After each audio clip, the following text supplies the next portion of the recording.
Saya sering sampaikan kalau zaman dahulu orang ingin terfitnah, ingin maksiat harus jalan keluar dari rumahnya, menjauh dari rumahnya. Ya. Kemudian mungkin butuh biaya untuk minum khamr kayak untuk merayu cewek kayak harus keren, harus punya penampilan keren baru cewek tertarik. Intinya harus butuh biaya, butuh keluar dari rumah, butuh. Sekarang enggak, orang maksiat biaya murah, kuota murah. Kemudian dalam rumah ada HP, selesai, dia berselancar dalam lautan kemaksiatan, mudah bagi dia. Tidak ada yang lihat kecuali Allah Subhanahu wa taala. Kita ingin anak muda sekarang menghargai umurnya. Ya, ini memang berat ya. Ini secara teori sih mudah, tapi secara praktek berat. Kenapa? Anak muda merasa umurnya panjang. Ya nggak apa-apalah, buang-buang waktu, mau ngalor ngidul, mau ngetan ngulon, ya. Mau kemana-mana. Kemudian saya punya target bulan Ramadan. Saya ingin khatam Quran sekian kali. Nah, silakan ditargetkan. Yang logis lah, yang logis ya. Anak muda berapa? Nah. Jibril Radio, 24 jam nonstop, dengerin kajian tanpa ribet. Dalam Al-Quran disebut tentang pemuda ya. Dalam Al-Quran, dalam hadis-hadis Nabi SAW. Seperti misalnya ketika Allah Subhanahu wa taala bercerita tentang para ashabul kahfi, maka Allah mengatakan innahum fityatun amanu bi rabbihim wa zidnahum huda. Sungguhnya mereka adalah para pemuda, fityah, yaitu para pemuda amanu bi rabbihim, yang mereka beriman kepada Rabb mereka, wa zidnahum huda, dan kami tambahkan kepada mereka petunjuk. Di mana sekelompok pemuda tersebut yang berjumlah 7 orang, mereka tegar, kokoh, beriman di tengah-tengah satu negeri yang seluruhnya musyrik kepada Allah Subhanahu wa taala. Apa yang membuat mereka tegar? Ya, tentu banyak faktor yang membuat mereka tegar. Namun di antaranya karena mereka anak-anak muda. Anak muda tegar, kuat ya. Menghadapi cobaan-cobaan ya. Sehingga Allah sebutkan mereka adalah anak-anak muda. Oleh karena Ibnu Katsir rahimahullahu taala ketika mentafsirkan ayat ini, beliau menyebutkan demikian anak muda yang berperan dalam dakwah Nabi Muhammad SAW juga anak-anak muda. Rata-rata anak muda ya, seperti Abu Bakar radhiyallahu taala anhu yang lebih muda 2 tahun daripada Nabi, masih muda. Nabi diangkat menjadi seorang rasul berusia 40. Kemudian diikuti oleh anak-anak muda ya, Abu Bakar radhiyallahu taala anhu, Utsman, Abdurrahman bin Auf, semuanya anak-anak muda. Ya. Kemudian mereka giat dalam berdakwah. Abu Bakar sendiri beriman melalui tangannya banyak ya. Di antaranya Az-Zubair bin Awam, Abdurrahman bin Auf, Utsman bin Affan ya, Talha bin Ubaidillah ya. Beriman melalui tangan Abu Bakar, yang Abu Bakar giat berdakwah ya. Sehingga masa muda adalah masa-masa keemasan, masa-masa pergerakan. Demikian juga Allah Subhanahu wa taala sebutkan dalam Al-Quran tentang Nabi Ibrahim alaihissalam. Ketika Allah Subhanahu wa taala menyebutkan tentang sikap kaum Nabi Ibrahim yang protes kepada Nabi Ibrahim. Ya. Ketika mereka mendapati patung-patung mereka telah dihancurkan, mereka berkata, "Man fa'ala hadza bi alihatina?" Siapa yang melakukan ini semua terhadap Tuhan-Tuhan kita, kok dihancurkan? Qalu sami'na fatan yadhkuruhum yuqalu lahu Ibrahim. Maka mereka berkata, kami dengar ada seorang pemuda yang nyebut Tuhan-Tuhan kita. Namanya Ibrahim. Ibrahim masih muda ketika itu, masih remaja. Masih remaja dan dia tegak berdakwah. Dan sama, menakjubkan. Dia lebih menakjubkan lagi daripada Ashabul Kahfi. Kalau Ashabul Kahfi bertujuh, Ibrahim sendirian. Sendirian tegar di atas tauhid. Dan lawannya adalah satu negara semuanya tidak bertauhid. Semuanya musyrik kepada Allah Subhanahu wa taala. Namun dia tegar. Tentunya sekali lagi saya katakan banyak faktor yang membuat dia tegar, di antaranya tentunya iman yang Allah tanamkan dalam hatinya. Namun di antara faktor adalah dia muda. Dia muda.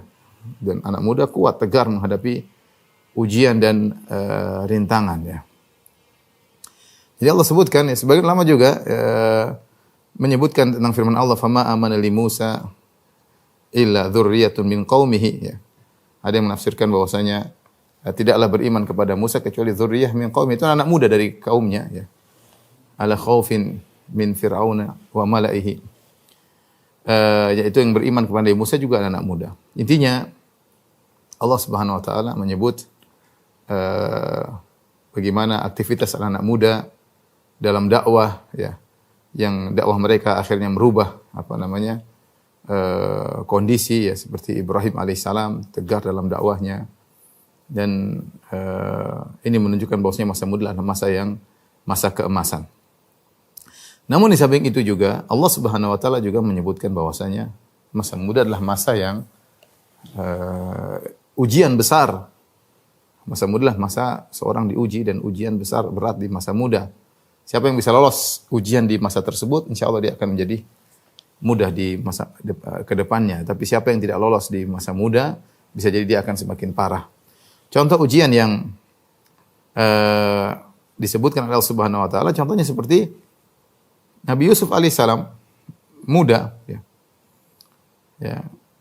Falamma balagha ashuddahu atainahu hukman wa ilma. Ketika dia telah mencapai ashuddahu, yaitu masa dewasanya, ya, masa mudanya, ya, atainahu hukman wa ilman. Kami berikan kepada dia hukum dan ilmu. Setelah itu Allah sebutkan bagaimana Nabi Yusuf alaihissalam digoda. Kapan digoda? Ketika dia masih muda. Digoda oleh seorang wanita yang sangat cantik jelita yang konon namanya Zulaikha, dalam tempat yang tertutup, ya, tidak ada yang melihat, dengan faktor-faktor penggoda yang luar biasa sampai Ibnu Qayyim menyebutkan sekitar ada 10 faktor penggoda, ya, yang mungkin kalau dihadapkan kepada kita satu faktor saja bisa membuat kita KO. Tapi Nabi Yusuf alaihissalam tegar, ya, dia seorang pemuda, dan godaan kepada pemuda terutama fitnah syahwat sangat besar, ya, sangat besar. Ini tentang kisah-kisah pemuda dalam Al-Quran. Tentunya masih ada kisah-kisah ini yang sedang hadir di benak saya, ya. Demikiannya dalam hadis-hadis Rasulullah SAW menyebut tentang masa muda, Di antaranya Rasulullah SAW bersabda dalam hadisnya tentang 7 golongan yang Allah naungi pada hari kiamat kelak. 7 golongan yang Allah naungi pada hari kiamat kelak. Yang 7 golongan tersebut semuanya orang-orang hebat. Sab'atun yudhilluhumullahu fi yaumin la dhilla illa dhilluh. Ada 7 golongan yang dinaungi oleh Allah dalam naungan arsy Allah, ya, pada hari ketika matahari diturunkan dalam jarak 1 mil dan tidak naungan kecuali naungan Allah Subhanahu wa taala. Kita tahu 7 golongan tersebut. Yang pertama imam yang adil, yang kedua syabun nasya fi ibadatillah, anak muda yang tumbuh dalam ketaatan kepada Allah Subhanahu wa taala, yang ketiga 2 lelaki yang mencintai karena Allah, berpisah karena Allah, bertemu karena Allah, berpisah karena Allah. Kemudian yang keempat, orang yang hatinya selalu rindu untuk ke masjid. Yang kelima, seorang yang diuji dengan godaan rayuan seorang wanita yang cantik jelita dan kaya raya, kemudian dia berkata aku takut kepada Allah Subhanahu wa taala.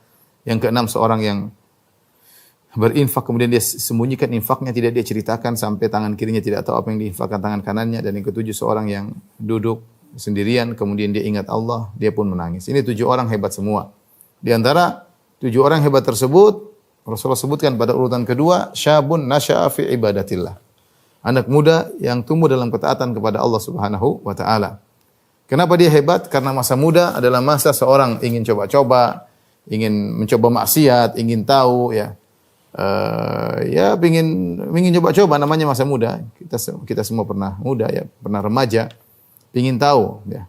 Dan mudah terkontaminasi dengan kondisi sekitar, dan mudah untuk tergeret, ya.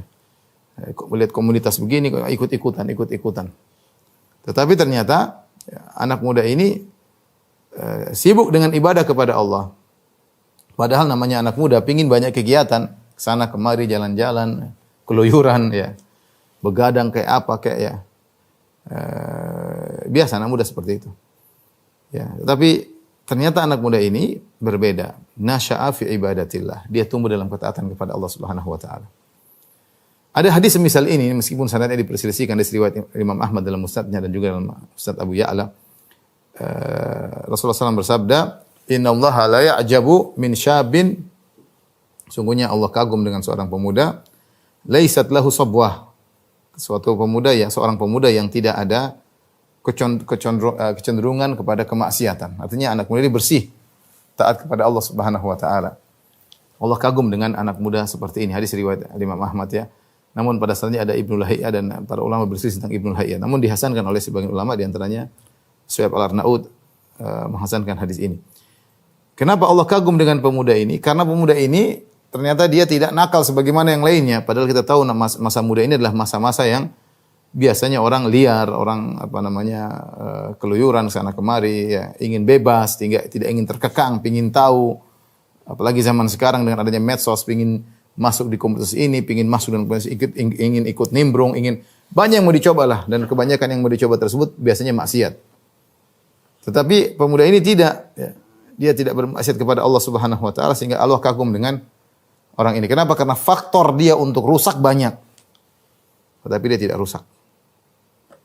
Jadi Allah kagum dengan masa anak muda yang seperti ini, ya. Kemudian juga misalnya, ya, Nabi SAW menyebutkan bagaimana, ya, anak muda, ya, harus segera menyelamatkan diri mereka dari fitnah, terutama fitnah wanita. Makanya Nabi SAW mengatakan, ya ma'syaras syabab, man istata'a minkumul ba'ah, falyatazawwaj. Wahai para pemuda, siapa di antara kalian yang mampu untuk menikah, ya, punya kemampuan, baik secara kemampuan materi atau kemampuan biologis, maka menikahlah. Fa innahu aghaddu lil basar, karena itu lebih mudahkan untuk menundukkan pandangan. Artinya apa? Namanya pemuda suka ngelirik-ngelirik sana sini. Ya. Makanya Rasulullah kasih solusi. Karena fitnah di luar untuk pemuda sangat besar. Fa innahu aghaddu lil basar, dengan menikah lebih mudah menundukkan pandangan. Wa ahsanu lil farj, dan untuk mudah menjaga kemaluan. Ya, namanya anak muda berkhayal sana, berkhayal sini, apalagi tontonan zaman sekarang. Betapa banyak anak muda terperangkap kecanduan dengan maksiat kepada Allah Subhanahu wa taala. Rasulullah tawarkan solusi yang indah, menikah. Fa innahu aghaddu lil basar, mudah menundukkan pandangan, wa ahsanu lil farj. Ya, lebih menjaga kemaluan. Fa man lam yastati' fa alaihi bisyam. Yang tidak mampu maka silakan puasa. Fa innahu lahu wija. Semuanya itu lebih menjadi benteng baginya. Para adik-adik sekalian, para remaja yang dirahmati oleh Allah Subhanahu wa taala. Ini mukaddimah tentang penyebutan anak-anak muda dalam Al-Qur'an maupun dalam hadis-hadis Nabi sallallahu alaihi wasallam, dan tentunya banyak sekali, kita tidak sedang menyebut seluruhnya.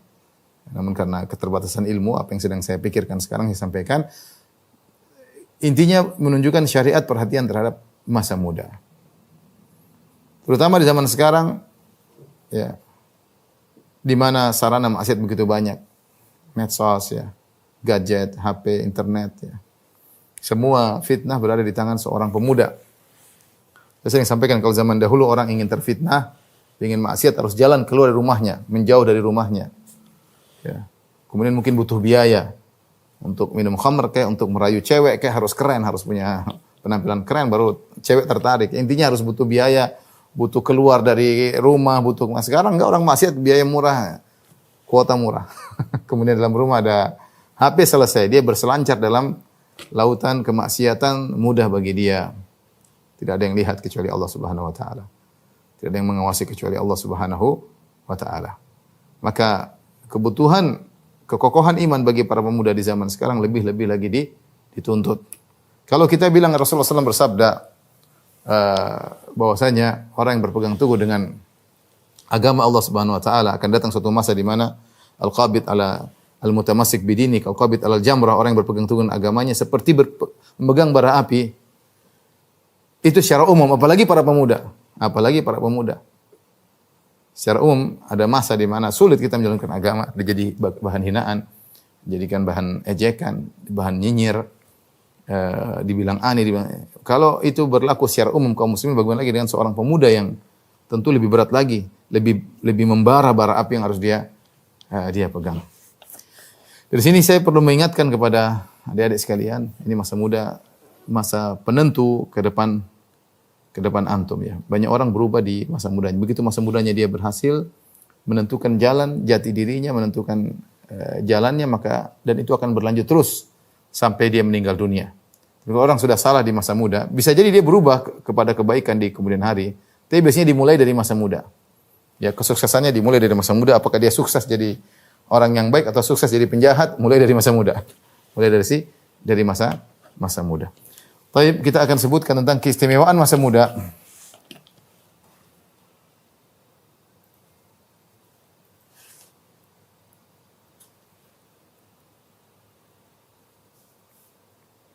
Keistimewaan masa muda.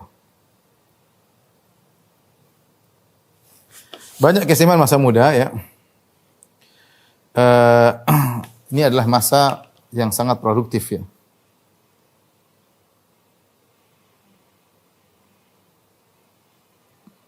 Produktif dan giat ya. Tapi sebelum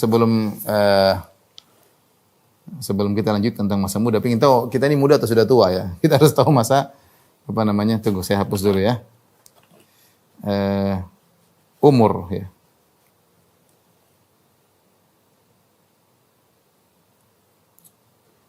Marhalah umur seseorang.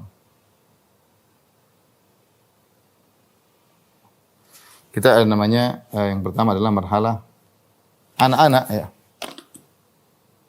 Tufula. Anak-anak dari umur berapa? Dari lahir sampai ya taruhlah 15 tahun atau 14 tahun sebelum dewasa. Kurang lebih 15 tahun atau 14 tahun lah.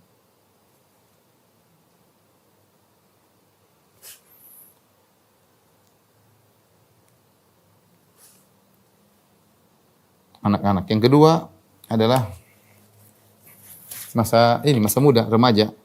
Masa muda. Syabab.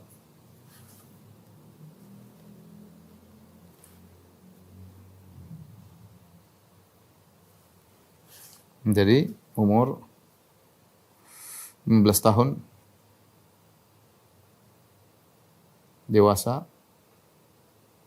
sampai umur 40 tahun. Dan yang ketiga tua ya. Al-kuhula itu umur 41 ya tahun sampai 50 tahun. Kemudian yang keempat kakek-kakek ya. Syekhukha yaitu umur 51 tahun sampai meninggal.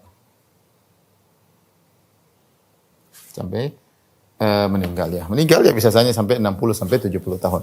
Rata-rata meninggal itu kata Nabi SAW, a'maru ummati baina sittin sampai 70 tahun kira-kira. A'maru ummati baina sittin ila sab'in wa aqalla atau aqalluhum man yajuzu dzalik, hanya sedikit dari mereka yang melampaui 60 sampai 70 tahun. Ya, di sini kita bisa lihat bahwasanya kebanyakan kita sudah masuk pada masa muda ya. Baik, ini marahlah umur seseorang. Kita sudah melewati anak-anak, kita sekarang masuk dalam masa muda ya.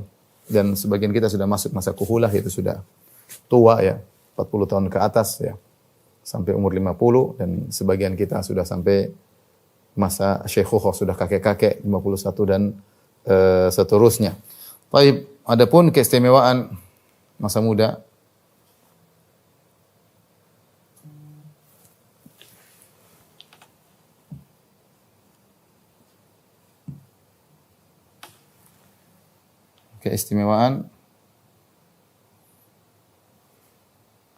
tentu masalahnya memang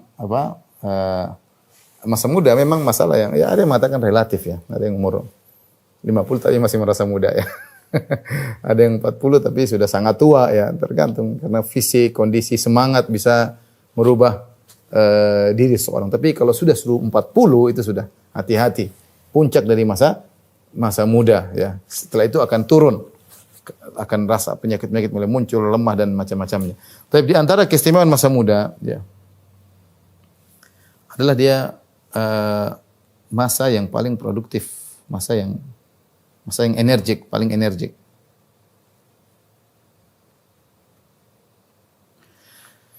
Oleh karenanya Allah Subhanahu wa taala berfirman, Allahul ladzi khalaqakum min dha'fin. Allah yang telah menciptakan kalian dari kelemahan. Tsumma ja'ala min ba'di dha'fin quwwah. Setelah Allah menjadikan setelah lemah menjadi kekuatan, itu masa muda. Tsumma ja'ala min ba'di quwwatin dha'fan wa syaibah. Setelah itu Allah menjadikan setelah kekuatan kemudian kelemahan kembali, kemudian tua. Jadi demikian manusia. Jadi lemah, merangkak, kemudian mulai terus sampai puncak kekuatan masa muda. Ya, yang paling energik masa muda. 15 sampai 40 tahun. Setelah itu semua jalan ba'di kuwatin dha'fan wa syaibah. Setelah itu mulai turun, lemah sampai meninggal dunia. Makanya umur penghuni surga, ya umur penghuni surga 33 tahun.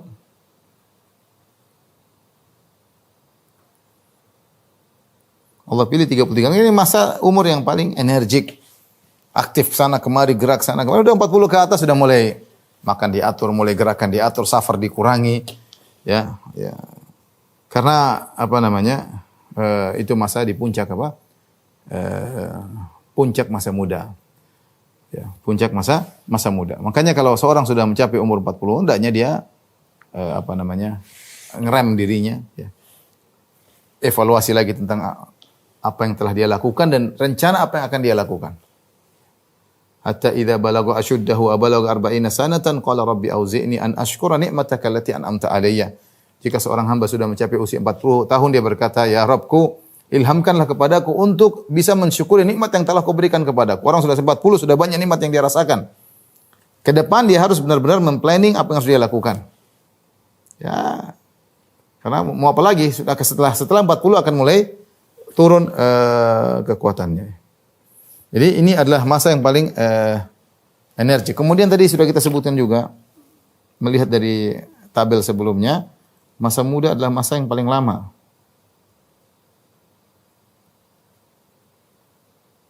Ya, paling lama berarti apa? Rawan untuk lalai, merasa muda lalai, sana kemari buang-buang umur. Masa yang paling lama.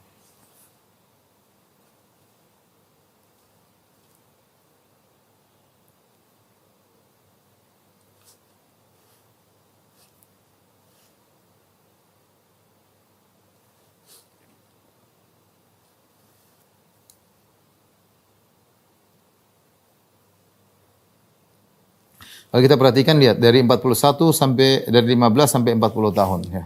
Sekitar berapa? Sekitar berapa? 25 tahun ya. Sekitar kurang lebih 25 tahun. Ini bisa jadi orang lalai akan masa tersebut ya. Masa tersebut ya. Adapun kakek-kakek masa umur 50 sampai 70 tahun ya. 50 sampai 70 tahun ya sebentar. Orang meninggal 60, 63. Tapi paling panjang adalah masa muda. Oleh karenanya, karena dia adalah masa yang panjang, masa yang paling energik, dia adalah nikmat yang ditanya secara khusus oleh Allah Subhanahu wa taala. Masa muda adalah nikmat yang akan ditanya khusus oleh Allah.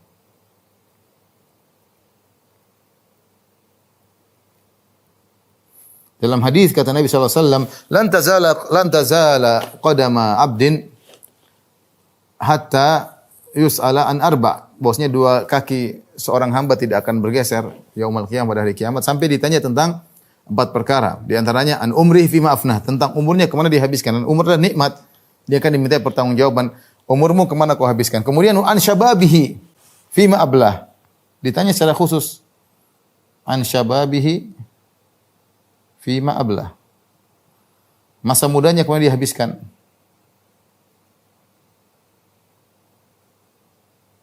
Kemana dihabiskan? Berarti menunjukkan dia termasuk dari umur, tetapi Allah Subhanahu wa taala memberikan pertanyaan khusus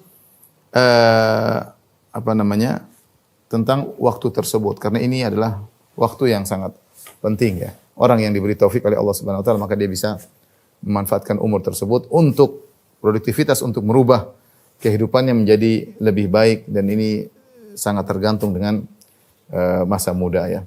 Kemudian tadi kita sebutkan, semuanya sudah disinggung juga oleh Ustaz Afifi, bahwasanya anak-anak muda sekarang mereka adalah pemimpin di kemudian hari. Anak muda sekarang adalah pemegang kendali di kemudian hari.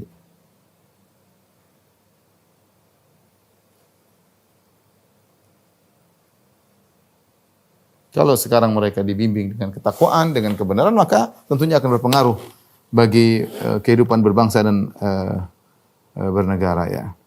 Taib inilah ikhwan para remaja yang dirahmati Allah Subhanahu wa taala, mungkin yang saya sampaikan tentang keistimewaan masa muda untuk menjadi perhatian kita, bahwa saya ingatkan kepada antum sekalian, antum sekarang di masa keemasan ya.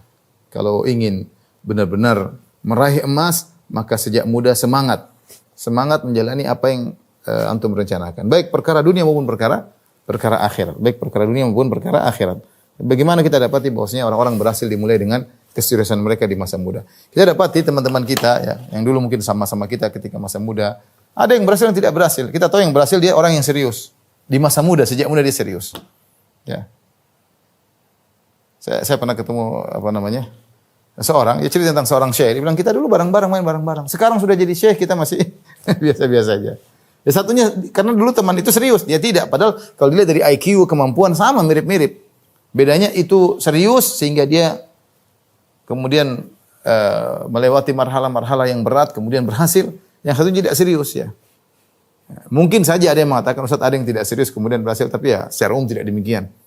Secara umum ya, orang serius sejak masa mudanya, fokus, maka dialah yang berhasil. Ya, baik urusan dunia maupun perkara akhirat ya. Menjadi apapun, maka seorang harus perhatian sejak masa mudanya. Demikian yang kita lihat dalam pengalaman hidup orang-orang yang sejak muda serius, maka mereka menjadi orang-orang yang hebat di kemudian hari. Adapun kalau di masa muda berleha-leha, bersenang-senang, maka jadilah orang biasa-biasa saja, tidak punya pengaruh, tidak bisa memberi perubahan, hanya jadi pengekor, ya, jadi penjilat, ya, tidak bisa membuat suatu perubahan di kemudian hari, suatu yang berarti bagi bangsa dan negara. Taib, ini semua adalah mukadimah tentang masalah masa remaja. Kita berbicara tentang anak-anak muda, bagaimana di bulan Ramadan inilah saat bagi mereka untuk belajar mengontrol diri mereka. Bulan Ramadan tentunya kita tahu bulan yang banyak menjanjikan. Maka nasihat saya kepada diri saya pribadi juga pada remaja, cobalah di bulan Ramadan ini kita mulai jangan seperti gini terus. Saya harus ada perubahan. Kesempatan bagi saya untuk meletakkan istilah kita titik tolak atau batu pertama untuk merubah kehidupan saya. Dimulai dari bulan Ramadan. Sebagian kita di antara para remaja, sebagian kita ya, mungkin punya kebiasaan maksiat, punya kebiasaan tenggelam dalam kecanduan hal yang tidak baik ya. Maka cobalah mulai di bulan Ramadan dia mulai merubah dirinya. Kesempatan emas. Yang sebagian kita yang mungkin terbiasa memiliki misalnya kebiasaan merokok atau kebiasaan nonton film Korea atau kebiasaan nonton film Hollywood, kebiasaan dengar musik, kebiasaan maksiat ya, kebiasaan jalan-jalan, kebiasaan buang-buang umur ya. Kebiasaan melakukan hal yang tidak ada manfaatnya, maka saatnya kita merubah di bulan Ramadan. Kenapa? Ketika di bulan Ramadan kita diajari untuk menghargai waktu, ya. Karena setiap detik di bulan Ramadan adalah sangat berarti. Sangat berarti. Nah, kita berusaha bagaimana kita menjadikan waktu-waktu di bulan Ramadan menjadi waktu-waktu yang produktivitas kita latih di bulan Ramadan. Ya. Dengan kita terbiasa menilai umur kita adalah umur yang berharga, seperti menilai bulan Ramadan sebagai bulan yang berharga, setiap detik adalah keemasan, masa keemasan, maka kita akan mudah terlatih menghargai umur kita. Ya, para pemuda banyak yang tidak menghargai umurnya karena dia merasa dia masih hidup panjang. Apa-apa ini buang-buang waktu, enggak ada masalah. Ada sebagian salaf ketika dia lagi sibuk-sibuknya kemudian ditanya oleh seorang, "Saya ingin bicara sama kamu." Dia bilang, "Sebentar, kalau kau bisa tahan matahari, saya mau ngobrol sama kamu." Artinya dia benar-benar menghargai waktu. Dia tidak ingin waktu bergulir, dia tidak dapat faedah dari waktu tersebut. Sehingga dia bilang, "Kalau kau bisa tahan matahari, saya mau ngobrol. Kalau enggak, enggak usah." Ya. Ini bagaimana perhatian terhadap waktu. Di antara contoh orang yang maksudnya di zaman setelah generasi para sahabat yang terkenal sangat peduli sama waktunya adalah Mansur bin Zadan. Tentu banyak para salaf yang perhatian sama waktunya. Tapi ada biografi Mansur bin Zadan rahimahullahu taala, seorang ulama yang dikatakan tentang dalam biografinya, seandainya dikatakan anna malakal maut indal bab, bahwasanya malaikat maut sudah ada di pintu, dia tidak bisa menambah amalnya. Kalau kita bilang ada malaikat maut depan pintu, tentu kita mau baca Quran, mau apa. Dia sudah enggak bisa. Ini Mansur bin Zaid sudah enggak bisa. Kenapa? Saking semua waktunya bermanfaat. Tidak ada waktunya terbuang. Orang yang menghargai umurnya itu orang yang menghargai kesuksesannya, ingin sukses.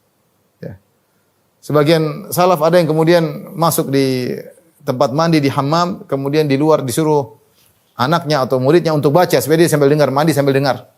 Mandi sambil dengar. Itu sekarang kita bisa lakukan, tinggal putar tab ceramah, kita bisa mandi sambil dengar ya. Misalnya, maksudnya dia memanfaatkan waktu, tidak ada waktu yang terbuang-buang ya.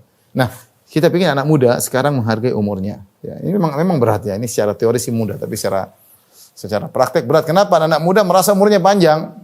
Ya nggak apa-apalah buang-buang waktu, mau ngalor ngidul, mau ngetan ngulon, ya. Mau kemana-mana bebas karena merasa umurnya panjang masih. Itu kalau udah tua-tua sudah saatnya ke masjid melulu. Tapi kalau anak muda, ya, dia merasa umurnya panjang sehingga dia buang-buang umur tidak jadi masalah. Duduk berjam-jam di internet entah apa yang dibaca. Duduk berjam-jam main game, buang-buang umur, nggak ada masalah. Bahkan umur dia masih panjang menurut dia. Nah, ini saya bilang bulan Ramadan kesempatan kita untuk menghargai umur. Oleh karenanya, ketika kita berhasil menghargai waktu di bulan Ramadan, mudah-mudahan ini terbawa dalam kehidupan kita berikutnya. Dalam hal apapun, kita punya target, kita punya menghargai waktu, kita menjadwalkan diri kita. Ya, tidak juga terlalu ketat ya, tidak. Tapi saya juga bukan tipe orang seperti itu. Tapi kita punya target. Orang yang menghargai waktu dia punya target. Menghargai umur dia tahu umur dia tidak panjang. Dia belum tentu. Sekarang dia punya umur, belum tentu kemudian di kemudian hari dia sehat, belum tentu di kemudian hari dia punya duit. Belum tentu kemudian hari dia bisa berdakwah lagi. Banyak hal yang buat dia akhirnya harus menyusun kembali umurnya. Artinya menyusun kembali waktunya. Diplanningkan agar dia bisa maksimal, optimal dalam mengisi kehidupannya. Nah, dimulai anak muda dengan menghargai waktu bulan Ramadan. Nah, coba kita bertekad, kita semua, yang tua-tua maupun anak muda, terutama anak muda, bertekad.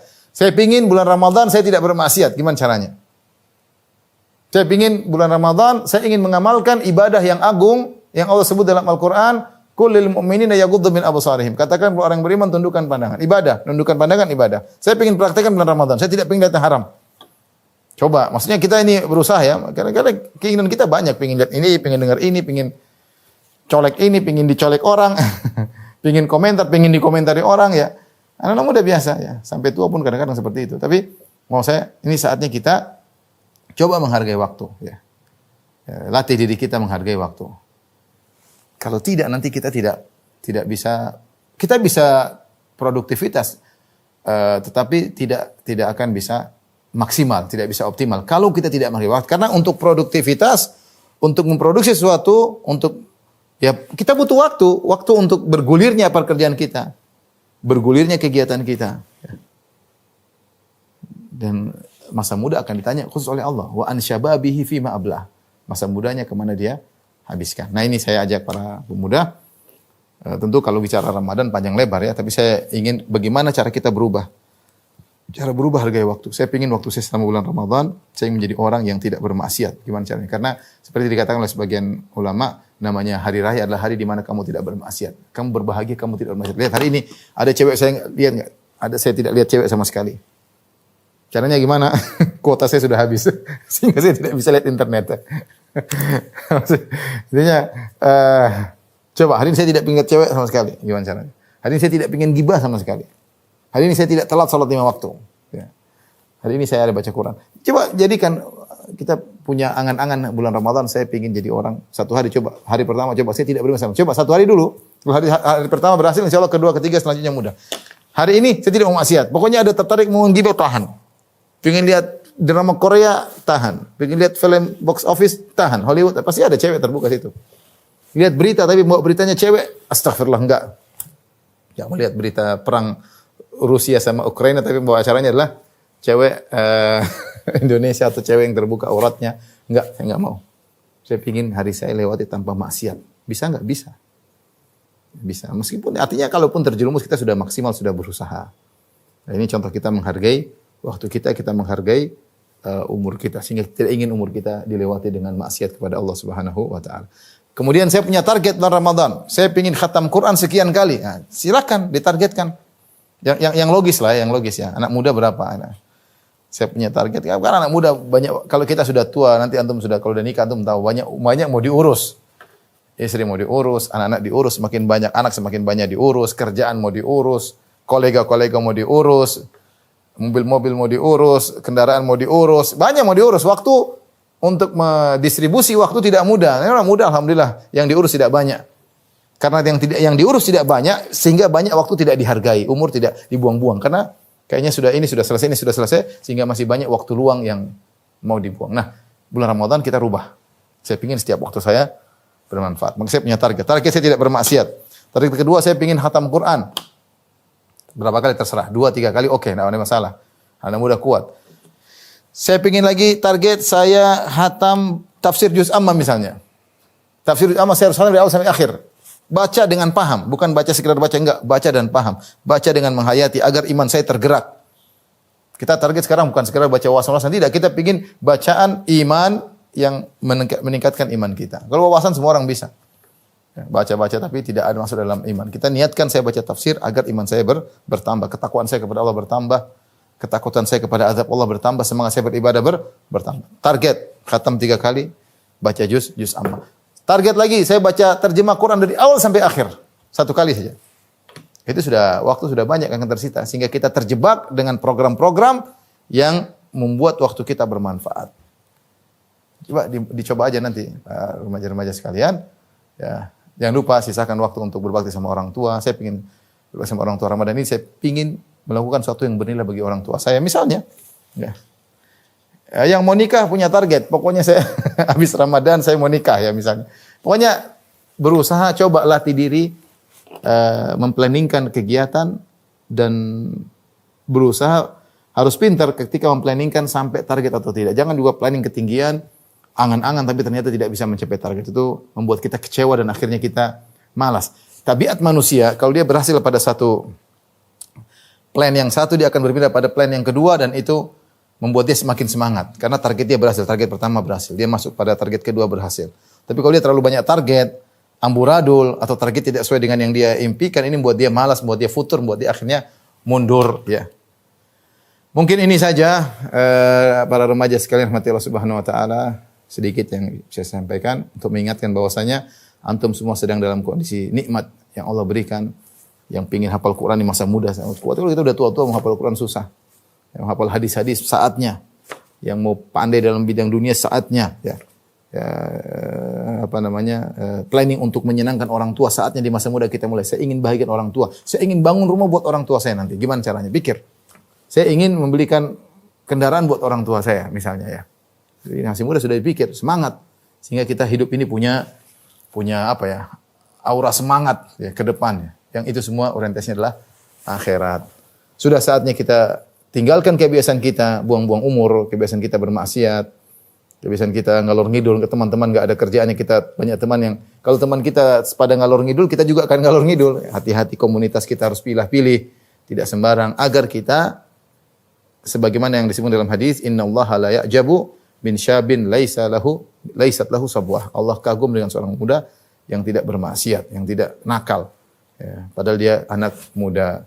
Demikian saja kepada rekan-rekan sekalian, kepada para panitia, kepada para remaja, kepada Ustaz Afifi dan yang lainnya. Sampai di sini saja. Wabillahi taufiq wal hidayah. Assalamualaikum warahmatullahi wabarakatuh. Jibril Radio 24 jam nonstop dengerin kajian tanpa ribet.